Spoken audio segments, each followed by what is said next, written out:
నమస్కారం, ages news కి స్వాగతం. బులెటిన్ లో ముందుగా హెడ్లైన్స్ చూద్దాం. ఢిల్లీలో సీఎం చంద్రబాబు ఏపీ ప్రాజెక్టులపై కేంద్ర జలశక్తి మంత్రితో కీలక భేటీ. ఇందిరమ్మ గృహాలను తనిఖీ చేసిన రాష్ట్ర గృహ నిర్మాణ శాఖ సెక్రటరీ విపి గౌతమ్. చేపలు తినేవారికి చేదు వార్త. అహోబిలంలో స్వచ్ఛ అహోబిల కార్యక్రమం.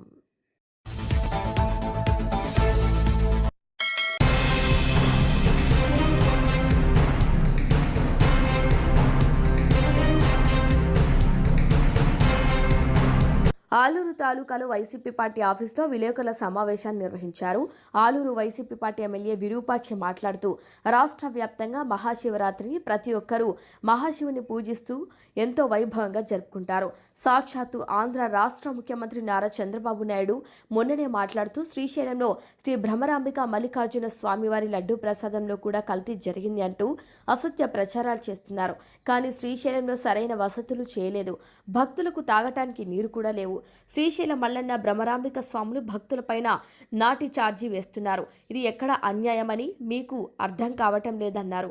Aluru YCP party MLA Virupakshi ఏ రాష్ట్రంలోనైనా ముందుగా అభివృద్ధి చేసేది దేవాలయాలను.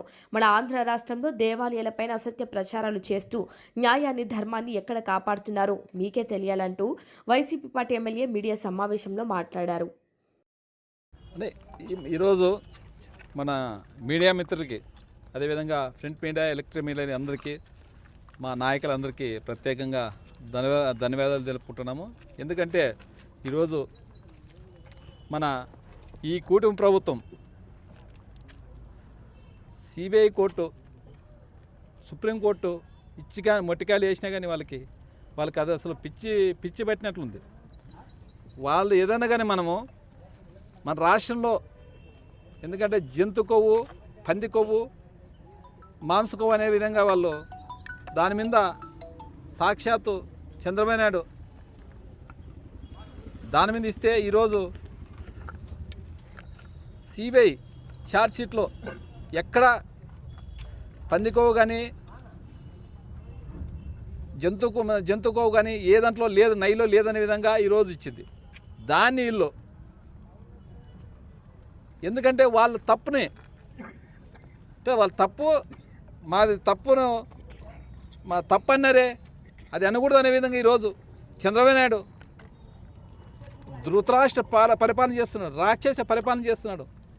మనం ఏదన్నా కానీ మన రాష్ట్రానికి, ఎందుకంటే మన రాష్ట్రంలో సాక్షాత్తు వైకుంఠవాసుడు ప్రపంచ దేశాల్లో మన 2వ స్థానంలో ఉందనే విధంగా, ప్రపంచ దేశాల్లోనే, మన ఇండియానే కాదు, ప్రపంచ దేశాల్లోనే వెంకటేశ్వర స్వామి అంటే అందరికీ అమితమైన భక్తి. అలాంటిది లేదు అంటే సంతోషపడాలి మన రాష్ట్రమే. ఎందుకంటే మనము మన కాళ్ళ మీద మన పేగలు చించుకుంటే మనమే మన కాళ్ళ మీదే పడతాయి పేగలు చించుకుంటే. అలాంటిది ఈరోజు సంతోషపడాలి విషయం ఇడిచిపెట్టి చంద్రబాబు నాయుడు, పవన్ కళ్యాణ్, ఈ లోకేష్ వీళ్ళందరూ దాన్ని ఎట్లన్నా కానీ ప్రచారం చేయాలి. మీరు జగన్మోహన్ రెడ్డికి హిందూ మతంలోన వ్యతిరేకత రావాలనే విధంగా ఈరోజు చేస్తూ వాళ్ళే ఈరోజు పలసనైపోతున్నారు. జనాల్లోనే చాలామంది, సిపిఐ అయితేనేమి, సిపిఎం అయితేనేమి, అన్ని పార్టీలు, చాలామంది పార్టీలు, అన్ని ప్రజలంతా దాన్ని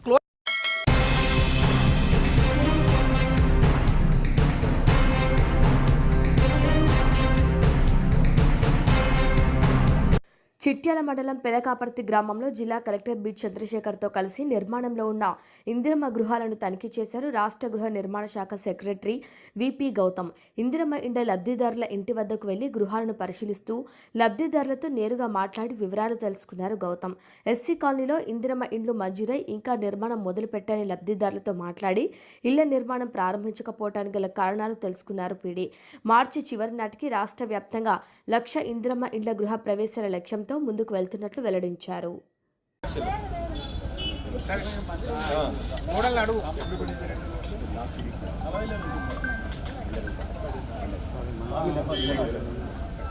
ప్రోగ్రామ్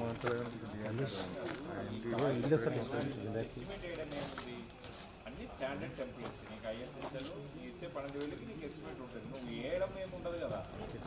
ఎంత ఎస్ఎఫ్టీ జాగా ఉంది మీకు? 80 గజం 90 గజం. అది కూడా మీరు కిరాయికి ఇచ్చారా? అది మరి మీది వరకు మరి గోడ కామన్ వాళ్ళు ఉన్నట్టుంది కదా.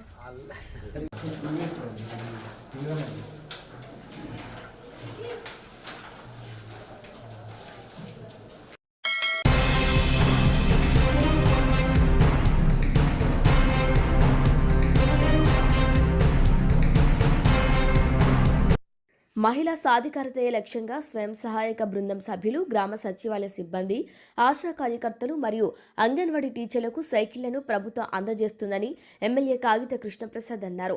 వెలుగు పథకం ద్వారా పెడన నియోజకవర్గంలో 4 మండలాల్లో 24 మందికి బ్యాటరీ సైకిల్స్ ఎమ్మెల్యే కాగిత కృష్ణప్రసాద్ అందజేశారు. గ్రీన్ అండ్ హెల్దీ కార్యక్రమంలో భాగంగా ఈ ప్రాజెక్టు స్థిరమైన రవాణాను ప్రోత్సహించడం మరియు ప్రయాణ ఖర్చును తగ్గించడమే లక్ష్యంగా అందజేయడం జరుగుతుందని ఎమ్మెల్యే కాగిత కృష్ణప్రసాద్ అన్నారు. సరఫరా చేయబడిన ఈ సైకిళ్లను రోజువారీ ప్రయాణానికి అనుకూలంగా రూపొందించబడ్డాయి. వీటిలో రీచార్జబుల్ బ్యాటరీలు, పెడల్ అసిస్ట్ మోడ్స్ మరియు మెకానిక్ డిస్క్ బ్రేక్లు ఉన్నాయి. ఎలక్ట్రిక్ సైకిళ్ల విలువ సుమారు 35,000 సబ్సిడీ 11,000 ద్వారా లబ్ధిదారులకు అందజేస్తున్నామని ఎమ్మెల్యే కాగిత కృష్ణప్రసాద్ అన్నారు.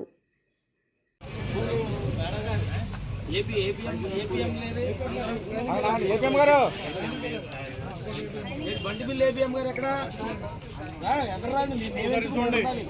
గుజరాత్ గారు ఆయన సైడ్ ఇవ్వండి. ఏపీఎం గారికి ఎమ్మెల్యే గారు పక్క వస్తారు. ప్రసాద్ గారు ఉన్నాను.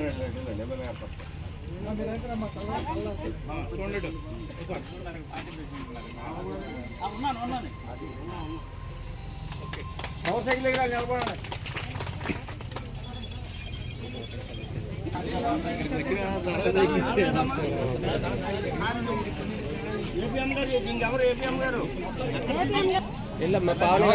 మీరు ఉన్నారు కదండి.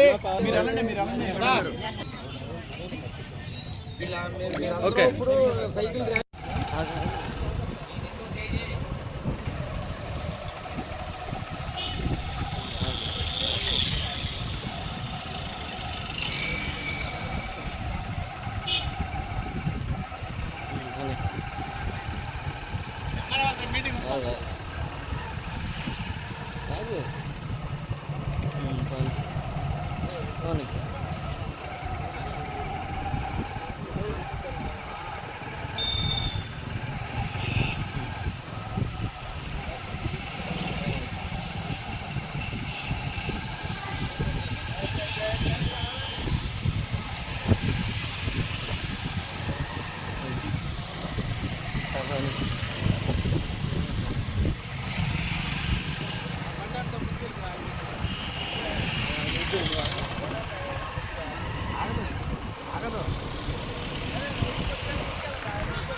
శ్రీ ఉమామహేశ్వర స్వామి కళ్యాణోత్సవం అంగరంగ వైభవంగా నిర్వహిస్తున్నట్లు ఆలయ కమిటీ సభ్యులు తెలిపారు.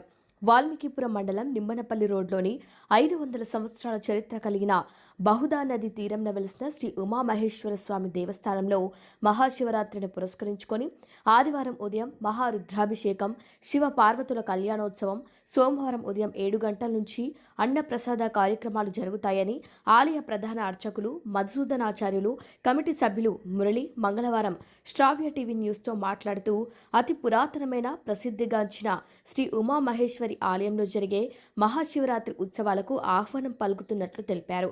ఈ కార్యక్రమంలో ఆలయ ప్రధాన అర్చకులు, ఆలయ కమిటీ సభ్యులు కోసునూరి చంద్రమౌళి, పత్యపురం వెంకటరమణారెడ్డి, లోకనాథ్ రెడ్డి, శివపురం సురేంద్ర, పివి నారాయణ శ్రీనివాసులు, రాజేంద్రచారి, దిలీప్ రెడ్డి, రామ్ శ్రీనివాస్ రెడ్డి తదితరులు పాల్గొన్నారు.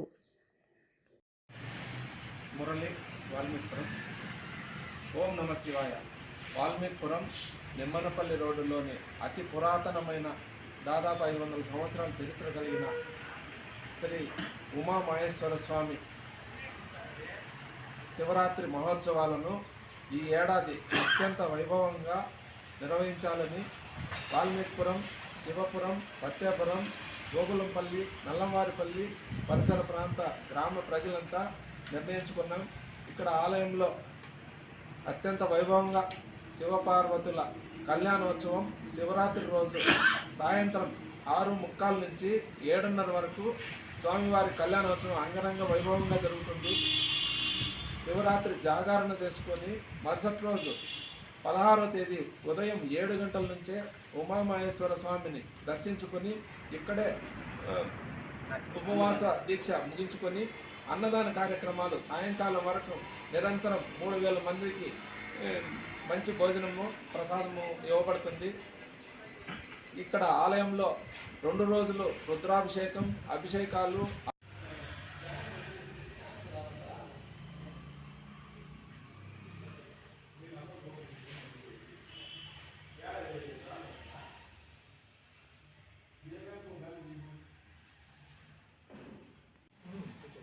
ఓం నమ శివాయ.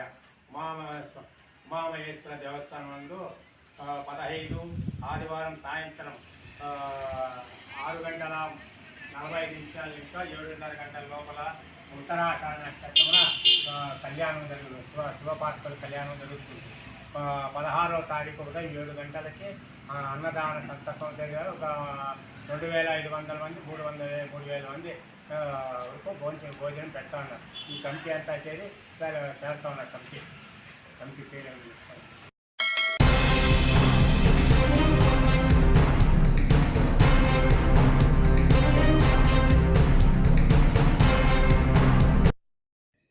రాయలసీమ ప్రాజెక్టులపై వైసీపీ పార్టీ అసత్య ప్రచారాలు చేస్తోందని దాన్ని తీవ్రంగా ఖండించి నిరసన తెలియజేశారు.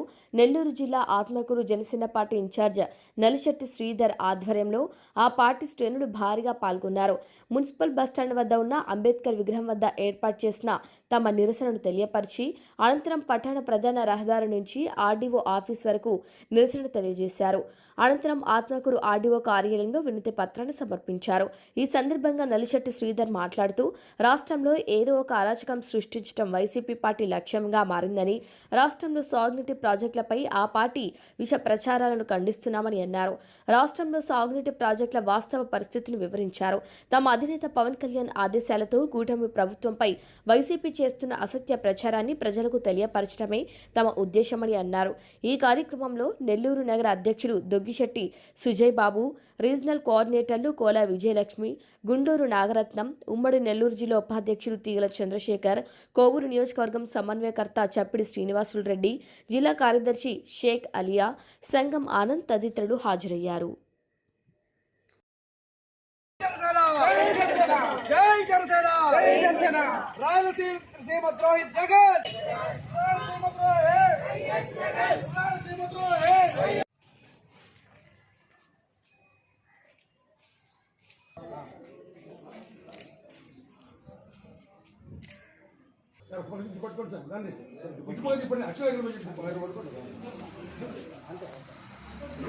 అందరికీ నమస్కారం.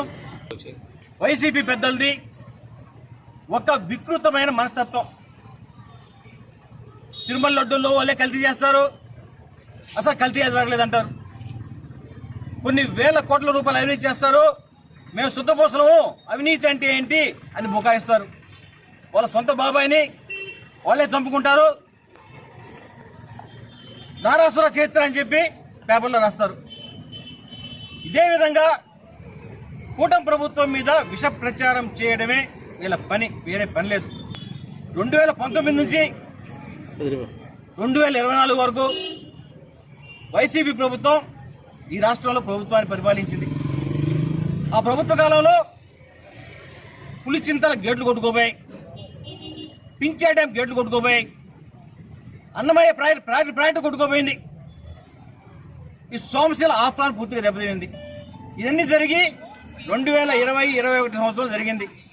ఆ తర్వాత వీటిని బాగు చేసడానికి, వీటిని చక్కబెట్టడానికి వైసీపీ ప్రభుత్వానికి 3 ఏళ్ళు అవుతుంది, అయినా పట్టించుకోవాలా. వాళ్ళు ఈ మధ్య నెల్లూరు నుంచి అటు రాయలసీమ నేతలందరినీ పోతిరెడ్డిపాటు తీసుకెళ్లారు. పోతిరెడ్డిపాటు తీసుకెళ్లి రాయలసీమకు తీవ్ర అన్యాయం జరిగింది.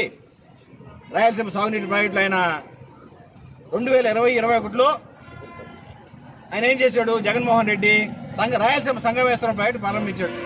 ఆ రాయలసీమ సంగమేశ్వరం ప్రాజెక్టు పూర్తి చేయడం లేదు, దాన్ని పట్టించుకోవట్లేదు కూటమి ప్రభుత్వం. దానివల్ల రాయలసీమకు అన్యాయం జరుగుతుంది అని చెప్పి వాళ్ళ ప్రధాన అభియోగం. ఈయన రాయలసీమ సంగమేశ్వరం ప్రాజెక్టు నేను మొదలు పెట్టాను, కూటమి ప్రభుత్వం దాన్ని ఇచ్చేసింది అన్నారు. రాయలసీమ సంగమేశ్వరం ప్రాజెక్టు ఎప్పుడు మొదలు పెట్టావు స్వామి?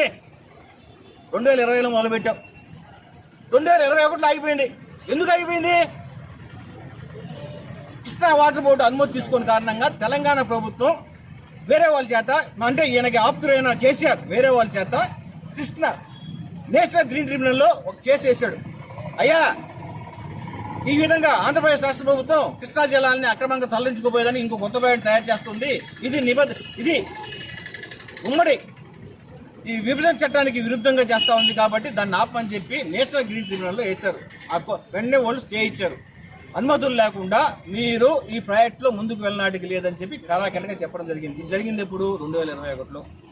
ఆ తర్వాత ఇక్కడ ఎవరున్నారు? జగన్మోహన్ రెడ్డి. అక్కడ ఎవరున్నారు? కేసీఆర్. వీళ్ళిద్దరు దోస్తులు, జిగి దోస్తులు. నిజంగా నీకు రాయలసీమ ప్రజల పట్ల, రాయలసీమ రైతాంగం పట్ల చిత్తశుద్ధి ఉండుంటే మీ దోస్తుతో మాట్లాడి, అయ్యా ఈ రాయలసీమ సంగమేశ్వరం ప్రాజెక్టుకి ఇది కట్టుకున్న దాని వల్ల మా తెలంగాణ ప్రాంతానికి ఎటువంటి నష్టం లేదని చెప్పి ఆ రోజు కేసీఆర్ చేత ఒక మాటగా చెప్పించుంటే అప్పుడే స్టే వచ్చిండేది. ఆ ప్రాజెక్ట్ అప్పుడే కంటిన్యూ అయ్యి ఉండేది. ఇప్పుడు ఏం చేస్తున్నావు? 2021లో నీ కారణంగా, నీ చేతకాంత కారణంగా ఎటువంటి డిపిఆర్లు, కృష్ణా బోర్డు అనుమతులు లేకుండా నువ్వు చేసిన ఈ నిర్వాహానికి ఈ రోజు కూటమి ప్రభుత్వమే నిందేయడం ఎంతవరకు కరెక్ట్? రూపాయలు స్కామ్ చేసామంటున్నా. ఎందుకంటే ఒక జీవో ఇచ్చేసాం, అసెంబ్లీలో ఒక జీవో పాస్ చేసి దానికి 6,000 కోట్ల రూపాయలు ఖర్చు అవుతుందని చెప్పి 3,000 కోట్ల రూపాయలు రిలీజ్ చేసావు. ఆ రిలీజ్ చేసి ఆ కాంట్రాక్ట్ వరకు ఎవరికి ఇచ్చేవాయా? నీ అనుంగు సహచరుడు, మంత్రివర్గ సహచరుడు పెద్దిరెడ్డి రామచంద్రరావుకి ఇచ్చావు. ఆయన ఒక 1,000 కోట్ల రూపాయలు దాని మీద ఖర్చు పెట్టి దాన్ని ఆ డబ్బులు కూడా డ్రా చేసుకున్నాడు. ఈ 1,000 కోట్ల రూపాయలు ఖర్చు పెట్టిన తర్వాత తెలంగాణ ప్రభుత్వం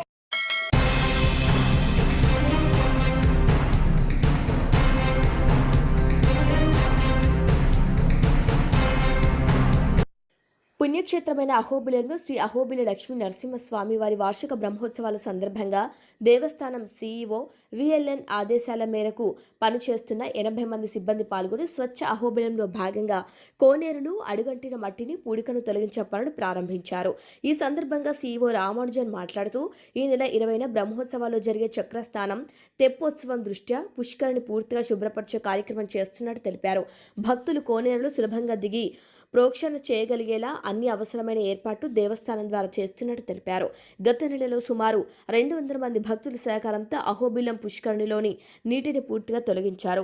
అహోబిలం పుణ్యక్షేత్రంలో స్వచ్ఛతతో కూడిన ఆధ్యాత్మిక వాతావరణం నెలకొంటుందని భక్తులు ఆనందం వ్యక్తం చేస్తున్నారన్నారు. ఓం నమో నారసింహాయ నమః. పవిత్ర అహోబిల పుణ్యక్షేత్రం నందు దిగువహోబిలంనున్న ఆలయ పుష్కరిణి నందు పుష్కరిణిలో ఉన్న పూడికెత్తిత కార్యక్రమం ఈ దినము రేపు ఆలయ సిబ్బందితో నిర్వహించబడుతున్నది. ముఖ్యంగా బ్రహ్మోత్సవ కాలంలో భక్తులు ఆలయ పుష్కరిణిలో దిగి స్వామివారి యొక్క పుష్కరిణి తీర్థాన్ని కాళ్ళు చేతులు కడుక్కొని ప్రోక్షణ చేసుకునే విధంగా ఈ సంవత్సరం భక్తులకు ఒక సౌకర్యం కలిగిస్తున్నాము. అలాగే బ్రహ్మోత్సవం పూర్తయిన వెంటనే 3 రోజులు 5, 6, 7 తేదీలలో తెప్పోత్సవం వైభవోపేతంగా నిర్వహించబడుతుంది. కాబట్టి స్వామివారికి పుష్కరిణిలో తీర్థం పవిత్రంగా ఉండాలి, శుద్ధిగా ఉండాలని చెప్పేసి కార్యక్రమంతో ఈ యొక్క ఆలయ పుష్కరిణిలో ఉన్నటువంటి కోరిక తీతను తీయడం దేవస్థానం సిబ్బంది చేత తీయించడం జరుగుతుంది. కావున భక్తులు ఈ సంవత్సరం బ్రహ్మోత్సవ కాలం నందు పుష్కరిణిలో స్వామివారి పుష్కరిణిలో కాళ్ళు చేతులు కడుక్కొని తీర్థం ప్రోక్షణం చేసుకోవచ్చు.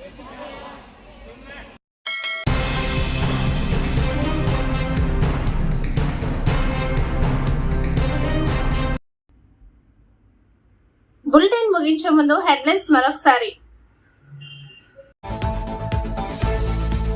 ఢిల్లీలో సీఎం చంద్రబాబు ఏపీ ప్రాజెక్టులపై కేంద్ర జలశక్తి మంత్రితో కీలక భేటీ. ఇందిరమ్మ గృహాలను తనిఖీ చేసిన రాష్ట్ర గృహ నిర్మాణ శాఖ సెక్రటరీ విపి గౌతమ్. చేపలు తినేవారికి చేదు వార్త. అహోబిలంలో స్వచ్ఛ అహోబిల కార్యక్రమం.